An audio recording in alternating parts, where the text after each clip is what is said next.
レイディ、僕と結婚してください。 Halo teman-teman, kembali lagi bersama Reanime. Pada video kali ini, Reanime akan membahas 5 hal menarik yang ada di anime God of High School episode 4.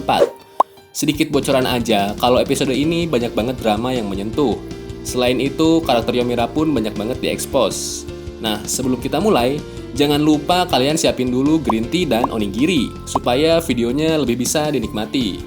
Oke, cukup basa-basinya, let's go Reanime! 1.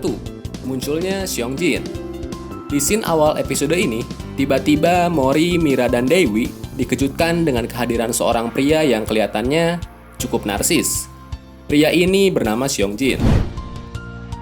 Seongjin merupakan seorang bisnismen yang sangat sukses. Selain menjadi seorang bisnismen, ia pun menekuni seni bela diri pedang. Pokoknya, Seongjin merupakan seorang public figure di cerita The God of High School. Di dunia nyata, mungkin Seongjin merupakan gabungan antara Deddy Corbuzier dan Raffi Ahmad. Dengan wajah yang tampan, keuangan yang mapan, dan popularitas berhasil membuat Seongjin menjadi seorang pria idaman. Kemunculan Seongjin sebenarnya sudah dapat dilihat pada episode 3.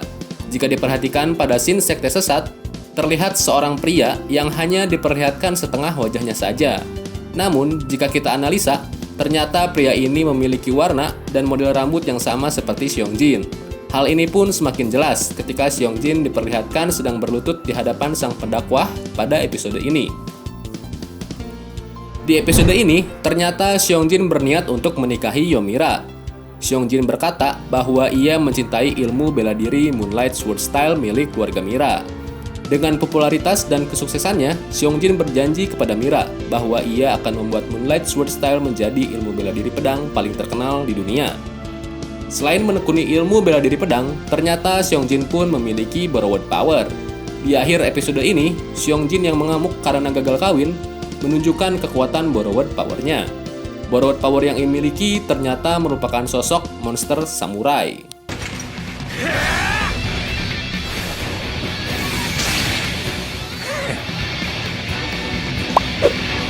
2. Konspirasi pernikahan Yomira.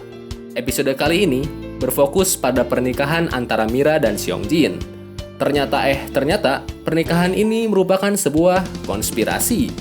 Seongjin sebenarnya tidak mencintai Mira.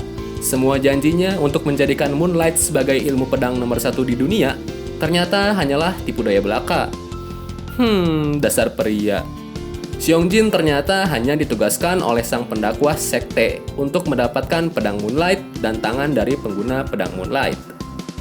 Pada episode ini, terkuak kekuatan dari pedang Moonlight. Ternyata, pedang ini memiliki kekuatan untuk menguasai kehendak dari dewa. Tetapi, untuk mengaktifkan kekuatan dari pedang Moonlight, dibutuhkan tangan dari pengguna asli pedang ini, yaitu Yomira. Dengan menikahi Yomira, Seongjin akan mendapatkan 2 kekuatan itu sekaligus. Seperti kata pepatah, sambil menyelam, air minum. Meski pernikahan antara Seongjin dan Yomira berhasil digagalkan, tetapi ternyata Seongjin berhasil mendapatkan pedang Moonlight. Meski begitu, saat ini sepertinya pedang itu belum bisa digunakan oleh sekte sesat. Karena dalam penjelasan sebelumnya, dikatakan bahwa dibutuhkan pengguna asli dari pedang ini untuk mengeluarkan potensi kekuatannya.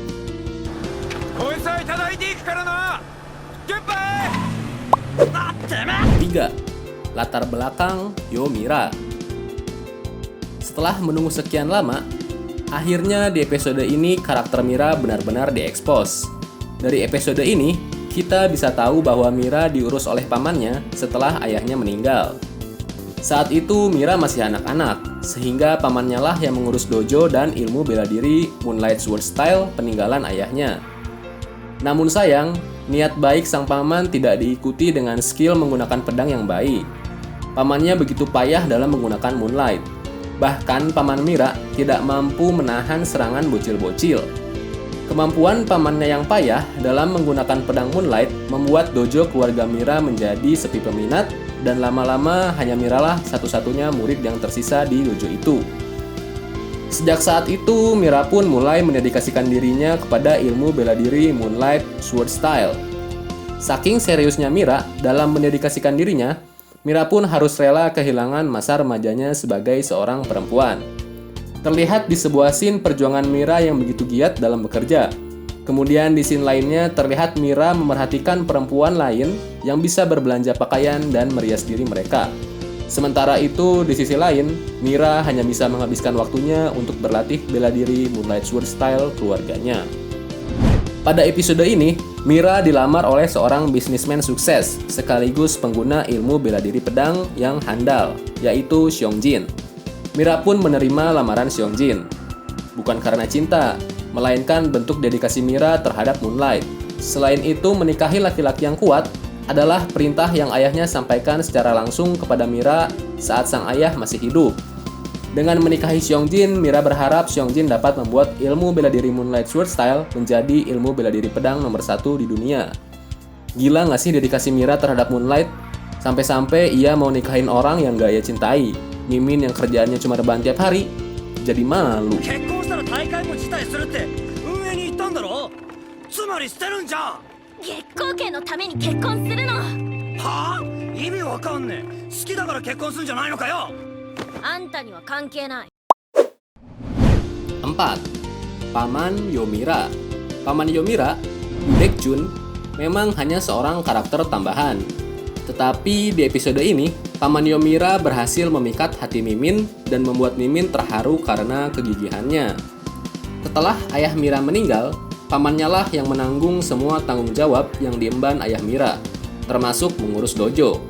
Sayang seribu sayang, kegigihan sang paman tidak membuahkan hasil.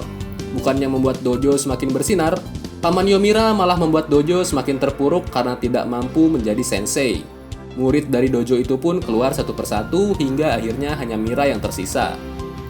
Melihat Mira yang selalu bekerja dan berlatih tanpa henti membuat Yu Baekjun prihatin. Ia merasa bahwa seharusnya Mira pun bisa melakukan hal yang sama seperti apa yang dilakukan perempuan lain seusianya. Seringkali Yu Baekjun meminta Mira untuk beristirahat. Bahkan di scene lain, Yu Baekjun sampai menawarkan Mira untuk dibelikan baju baru. Tetapi di sisi lain, Mira yang selalu tegar menolak tawaran tersebut sambil tersenyum menjaga perasaan sang paman. Peran Yu Baekjun mencapai klimaks pada scene di bagian akhir episode ini. Ketika Mira hendak memukul Mori karena kesal dengan perkataan Mori yang meragukan dedikasi Mira terhadap Moonlight, tiba-tiba sang paman melompat dan menghadang pukulan Mira, sehingga wajahnya terhantam oleh pukulan itu. Jujur saja, Mimin sangat tersentuh melihat adegan ini. Terlihat sang paman begitu bertanggung jawab dan berdedikasi, meskipun ia terlihat sangat lemah atau memang sangat lemah dan culun. Mimin sendiri banyak belajar dari karakter Yu Baekjun.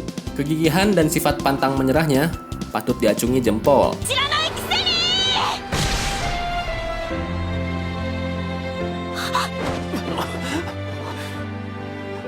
もういいんだ、ミラ。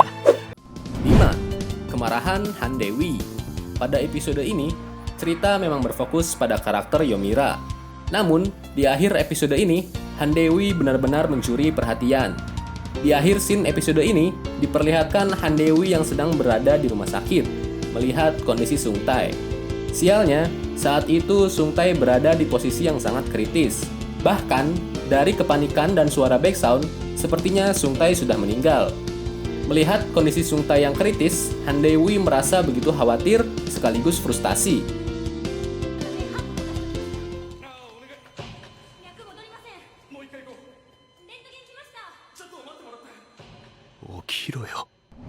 Kemudian, di scene lainnya, terlihat Han Dewi sedang bekerja di sebuah warnet. Ketika ia sedang bekerja, tiba-tiba 3 orang pria yang selengean datang dan membuli Han Dewi.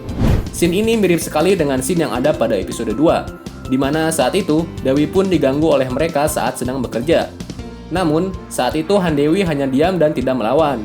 Sementara pada scene ini, suasana hati Han Dewi sedang tidak karuan, mengingat kondisi Sung Tae. Dan inilah yang terjadi.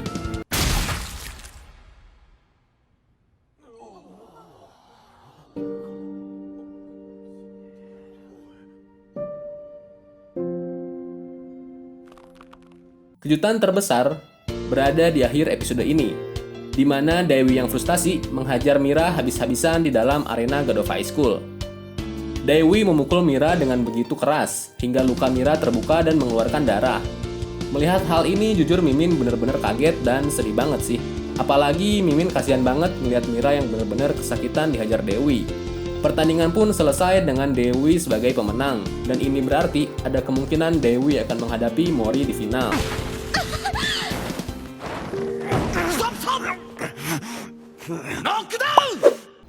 Hal menarik tambahan. Seperti biasa, ada hal menarik tambahan di episode ini. Pada episode ini diperlihatkan lawan Mori pada pertandingan semifinal. Ia adalah ahli jiu-jitsu asal Brazil yang bernama Jaehe Bion. Sebenarnya admin sendiri lebih penasaran gimana Jaehe Bion akan melawan Mori. Mengingat Mori yang sejak awal memang sudah sangat OP. Dan di episode yang lalu, kita tahu bahwa Mori memakan buah terlarang yang mampu membuatnya menjadi lebih kuat. Nah, Mimin penasaran aja sih, gimana sang penulis membuat pertandingan ini menjadi menarik. Apa mungkin Jaehe Bion punya kekuatan rahasia? Kita tunggu aja di episode selanjutnya. Nah, sekian pembahasan 5 hal menarik pada anime God of High School episode 4. Gak ada hal menarik yang terlewat, kalian bisa tulis di kolom komentar. Sekian video kali ini. Rianime pamit undur diri. Goodbye Rianime. 月光憲法第6番エンピ